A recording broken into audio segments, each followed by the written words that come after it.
Hello everybody, I'm your host, Jose Musto, but people call me Junie. And today I'm bringing you a short film I scripted and directed called Playtime with Polly. Now, I bet you're wondering, what does Polly in this show even look like? So, I'm referencing We Sing Together, which is basically this kids musical film with animalistic, cute mascots that sing with these children. But let's be real, they're not cute. They're terrifying. Playtime with Polly is a suspense thriller short film. And in this film, we have two best friends, aka the two protagonists of this story. They are Sammy and Priscilla. Sammy and Priscilla end up deciding to watch a nostalgic childhood film that they used to watch as children.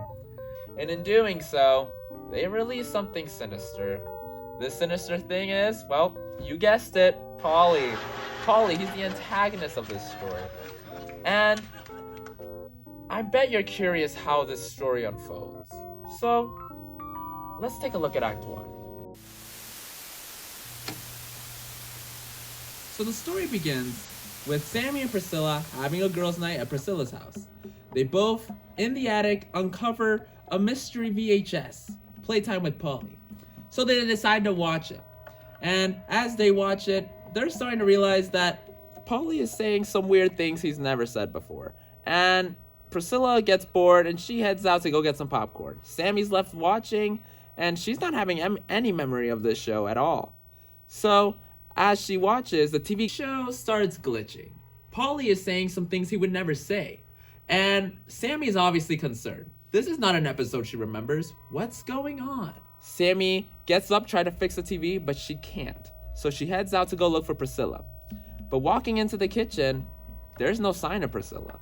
She's gone, and the only thing she finds is one singular blood puddle on the ground. And that's the inciting incident. Now, let's get to Act 2. Sammy sees a lamp turn on in the living room, but there's nobody in there. So it gets her attention. She goes out, and when she walks in the darkest corner of the room, she sees a silhouette. It's Polly. And this silhouette just stares at her.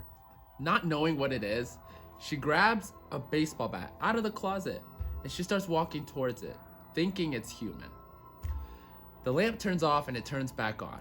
This time, the silhouette's not in the same corner as it was. It's on the opposite side of the room. At this point, Sammy knows that this thing, it's not human. This is something sinister. So the lamp turns off and it turns on once again. This time, Polly stands right in front of her. She grips the bat and she goes in for a swing. Now, this last time that the lamp turns off and turns back on, Polly's not in sight. Sammy's standing there paralyzed, in fear. And behind her, Polly. He grabs her, and the lamp turns off one last time. This time, when it turns back on, she's not there anymore, and neither is Polly. On the floor, a baseball bat, and a singular blood puddle.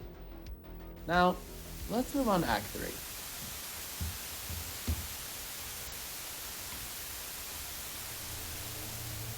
Act 3 begins back in Priscilla's room. We get back to the static TV, and it glitches back onto Playtime with Polly. This time, he has introduced two new special guests. We have Brenda the Bunny and Carol the Cat. And if you haven't guessed it by now, that's Sammy and Priscilla. So he trapped them in his show. But enough of this talk. Let's get back to this show.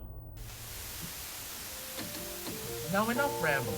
I think you get the gist of my short film, Playtime with Polly. And I hope you're as into it as I am. I think this will be an amazing project, and I would love for you guys to help. I could use any cast and crew, producers, actors, grips, gaffers, just anybody to help out. Because I want to make this happen, and without your guys' help, I can't make it happen. But that's all, ladies and gents, for today's show. Thank you so much for watching.